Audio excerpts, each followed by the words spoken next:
तो शादी के दूसरा वीडियो में आप लोग को स्वागत है और मेरे चैनल पे।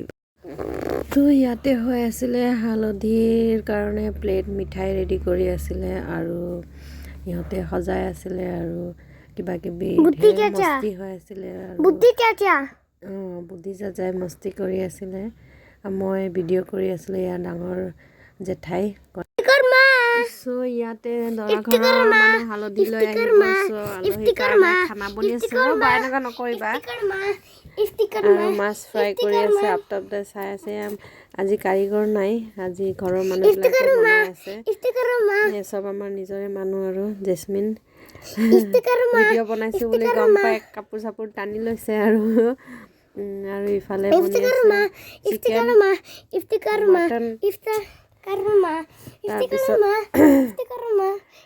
মই খানা বনোৱা নাই লগা দেই ইয়া চবেই বনাই আছে আৰু ইয়া ডাঙৰ মামী কইনাৰ আৰু মই চাওঁ ইফালে আমাৰ নেহা আৰু মেহৰুণ আহি গ'ল হালধিৰ মেকআপ কৰিবলৈ আৰু ইয়াত আমাৰ মাজিদাই চবেই আলু পিঁয়াজ গুচাই আছে ইয়া মুস্কানৰ মা বাহিৰতে আজি অলপ বতৰটো ভালেই যোৱাকালি বৰষুণ দি আছিলে ভাত খাই আছে নিকিতা মই কৈ আছোঁ ইমান আগতে ভাত খাইছে যে আমাক থৈ পেলাই চাওঁ ঘৰৰ ভিতৰলৈ যাওঁচোন কি হৈ আছে ইয়াত এই আমাৰ আলহী দুজনী ঘৰৰে মানুহ আৰু মেকআপ আৰ্টিষ্ট নেহা মচিন তাই কৈ আছে আৰু আমি আহি গ'লোঁ এজনীক চাহ কিৰণক তাই আহি হাজিৰ আৰু এয়া আমাৰ ছোৱালী ৰেডি হ'বলৈ পূৰা কাপোৰ চাপোৰ গা চা ধুই চব মেকআপ কৰিব আৰু ইয়াত আমাৰ কইনা বহিছে মেকআপ কৰিবলৈ কইনা চব আজি ইয়াত আমাৰ মিঠাই ৰেডি হালধিৰ কাৰণে পাণ তামোল আৰু ধান তাৰপিছত দৰা ঘৰৰ মানুহ আহিছে বুলি গম পাই কেমেৰামেন ভাত খাই আছিলে তাক ভাত এৰুৱাই পেলাই লৈ আহিছোঁ আৰু দৰা ঘৰক ৰখিবলৈ দিছে কইনা ৰেডি হোৱাত ইয়াত কইনাৰ ফটোশ্বুট কৰোৱা হৈ আছিলে এনেকৈ বিভিন্ন ধৰণে কৰোৱা হৈ আছিলে আৰু ছোৱালীবিলাক চবকে মাতি আনি আমি এনেকৈ ফটোশ্বুট কৰা এনেকৈ বিভিন্ন ধৰণে ভিডিঅ' বনোৱা হৈ আছিলে কিন্তু পাৰফেক্ট হোৱাগৈ নাছিলে এবাৰ যদি এইটোৱে ভালকৈ কৰে সেইটোৱে ভালকৈ নকৰে তাৰপিছত বহুতবাৰ এটেম্প লোৱা হ'ল বাৰু আৰু কেমেৰামেনটো ছোৱালীবোৰক কৈ ভাগৰি গ'ল কিন্তু ছোৱালীবোৰে আৰু ক'ত হুলস্থুল কৰিহে থাকে সিহঁতে পাৰফেক্ট ভিডিঅ' শ্বটটো নিদিয়ে তাৰপিছত কেমেৰামেনটোৱে যি পকিলে আৰু যিয়েই নহওক আৰু লাষ্টত গৈ হৈছিলেগৈ মই আৰু সেইবিলাক ভিডিঅ' কৰি আছিলোঁ ভাবিলোঁ সিহঁতৰ পাৰফেক্ট হ'লে মই কিবা এটা ৰীল বনাম বুলি কিন্তু কেনেকৈ তাৰ কেমেৰামেনৰ ভৰিটোহে দেখা পাই আছোঁ আমি মোৰ কেমেৰা ক'ৰবাতে থাকিলে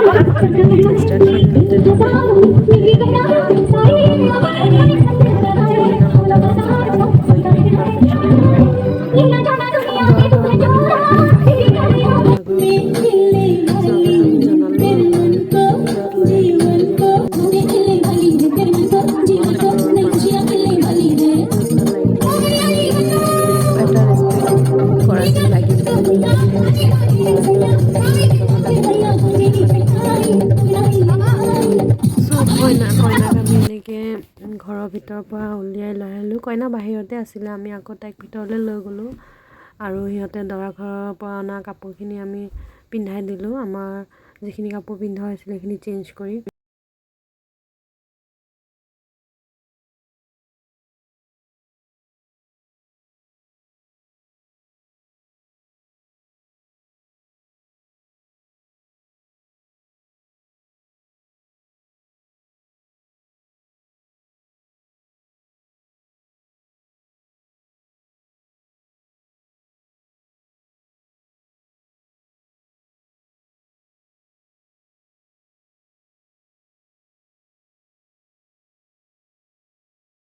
ছোৱালীবিলাকে এনেকৈ নাচিলে বাগিলে আৰু মই দৰা ঘৰৰ মানুহে নিয়ম কৰাখিনি একচুৱেলি ভিডিঅ' কৰা নহ'ল সেইখিনি DSLRত কৰিলে মই কৰিবলৈ পাহৰি থাকিলোঁ আৰু এনেকৈ ফটোশ্বুট কৰিলে বাচ্ছা পাৰ্টি জেণ্টছ পাৰ্টি তাৰপিছত লেডিজ পাৰ্টি আৰু দৰা ঘৰৰ মানুহে এইখিনি বস্তু আনিলে ছেট দুটা তাৰপিছত ঢেৰ কাপোৰ আনিছে সিহঁতে এনেকুৱা সোণৰ ছেট দুযোৰ এটা দীঘল এটা শ্বৰ্ট চ' ভিডিঅ'খিনি মই পিছত পালে মই দি দিম, এড কৰি দিম।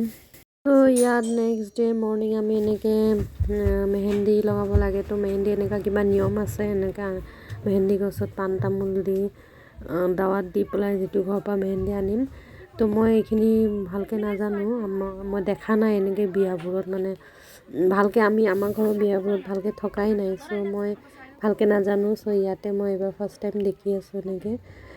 চ' ইয়াত আমি চবেই আহিছিলোঁ এনেকৈ কোলাত পাণ তামোল ধান এনেকৈ ৰাখি পেলাই। চ' এইফালৰ নিয়মবোৰ এনেকৈ হয়, 5বাৰ লগাই পেলাই কলিমা পঢ়িব লাগে। আৰু এনেকৈ চাব পাৰিছে। তাৰপিছত আমি এনেকৈ আকৌ হালধি আনিবলৈ গ'লোঁ, মেহেন্দি আনি পেলাই কইনাক এনেকৈ মূৰত তেল লগাই আছে। ৰিচুৱেলছবিলাক ভাল লাগে চাই। মই মোৰ বাবে ফাৰ্ষ্ট টাইম, কাৰণ মোৰ বিয়া হোৱাৰ পিছত ঘৰত ফাৰ্ষ্ট বিয়া।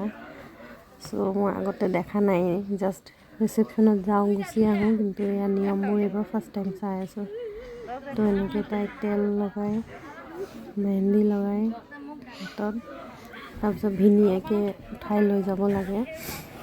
তো তাইতো নিজৰ বা নাই, গতিকে ফেমিলিতে ভিনীয়েক আছে, তেওঁলোকক মাতি অনা হ'ল।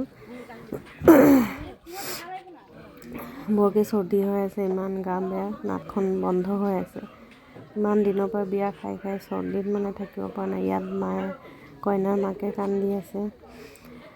হয়, বৰ সঁচাকৈ বহুত দুখ লগা দেই। ছোৱালী বিদায় দিয়া মুহূৰ্তটোতো ভাবিলে বেয়াই লাগে, কিন্তু তাৰ আগত যেতিয়া নিয়মবিলাক হৈ থাকে, নিয়মবোৰ কৰোঁতে মানে সঁচাকৈ বহুত মানে অন্তৰৰ পৰা দুখ লাগি যায়, বেয়া লাগে।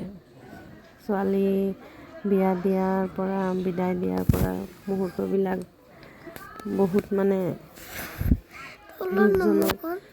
আৰু সঁচাকৈ মানে এতিয়া নাভাবিলেও যে আমি নাকান্দো, কান্দিলে তাই বেয়া লাগিব, তাইৰ দুখ লাগিব, কিন্তু অট'মেটিক চকু পানী আহিয়ে যায় চবৰে। বিশেষকৈ মাজনীটো আৰু ক'বই নালাগে, মাটো মায়ে হয়।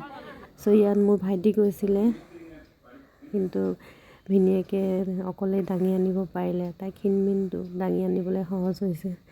আমি ভাবিছিলোঁ দুজন লাগিব, কিন্তু বাট হৈ গৈছে। ইয়াতে এনেকৈ কোলাত পানীটো আমি লৈ আহিছোঁ, পানী কাটিবলৈ সিহঁতে নদীত গৈছে।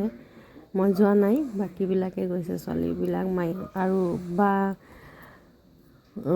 মামী আৰু কোনোবা গৈছিলে। মই একচুৱেলি কিবা বিজি হৈ গ'লোঁ, যাব নোৱাৰিলোঁ। সিহঁতে ঘূৰি আহিয়ে গ'ল। তো ইয়াত এনেকৈ কোৱা যায় আৰু যে বেলেগ পানীৰে গা ধুব নালাগে, নদীৰ পৰা যিটো পানী নিয়ম কৰি অনা হয় সেইটো পানীৰে গা ধুৱাব লাগে।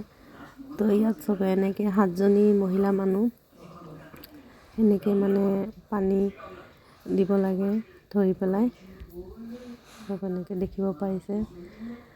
চ' এইবিলাক নিয়ম মোৰ কাৰণে বহুত মানে নতুন। চ' ইয়াতে গা ধুৱাই আছে এনেকৈ 7বাৰ, 7জনী বিবাহিত মহিলাই পানী দিব লাগে প্ৰথম, তাৰপিছত বাকী ছোৱালীবিলাকো দিব পাৰে। এনেকৈ কিবা কিবি নিয়ম আছে। ময়ো এইবাৰ ভালকৈ চালোঁ, আগতে এনেকৈ চোৱা নাছিলোঁ যদিও ভাল লাগিলে। চবৰ লগত বহুত মানে ফূৰ্তি কৰিলোঁ। এই নিয়মবিলাক কৰিব লাগে, আৰু যিহেতু আগৰ পৰাই চলি আহিছে, পৰম্পৰা হিচাপে চলি আহিছে। বহুত জেগাত বহুত বেলেগ বেলেগ ধৰণৰ জেগা বিশেষকৈ নিয়মবিলাক বেলেগ বেলেগ। চ' আমাৰ ল'ৱাৰ অসমৰ ফালে এনেকুৱাতো দেখাই নাই মই, কিন্তু ইফালে আপাৰ আচামৰ ফালে মানুহবিলাকৰ এনেকৈ নিয়মবিলাক কৰে। আৰু এইজনী আমাৰ টিকিলি, মোৰ ভাইটিৰ ছোৱালীজনী, তাইও মানে একদম চাবলৈ মাজে মাজে সোমাই আছে। তাইৰ কাৰণে এইবোৰ নতুন, তাই ইমান মানুহ একেলগে কেতিয়াও দেখাই নাই, লগেই পোৱা নাই। চ' তাই বহুত ইনজয় কৰি আছে, চাই আছে, কিবা কিবি সুধিও আছে, কি কৰিছে, আনি যাবা কিয়, গা ধুৱাই আছে। আৰু আমাৰ পোৱালিটোতো পাবলেই নাই, ক'ত আছে সি। এতিয়াহে ভিডিঅ'বোৰ চাই কৈ আছে, আনি যাবা কিয় এনেকৈ পানী দিছে, কিয় তেনেকুৱা কৰিছে। চ' ভাল লাগিলে। আৰু ইয়াৰ পিছত আমি হালধি লৈ পেলাই নেক্সট ডে দৰা ঘৰলৈ যাম। চ' হালধিৰ ভিডিঅ'টো ইয়াতেই শেষ কৰিলোঁ। যদি ভাল লাগে লাইক কৰিব। আৰু ছাবস্ক্ৰাইব কৰিব আৰু নেক্সট লগ পাম নেক্সট ভিডিঅ'টো ৰিচেপশ্যন মেহেন্দি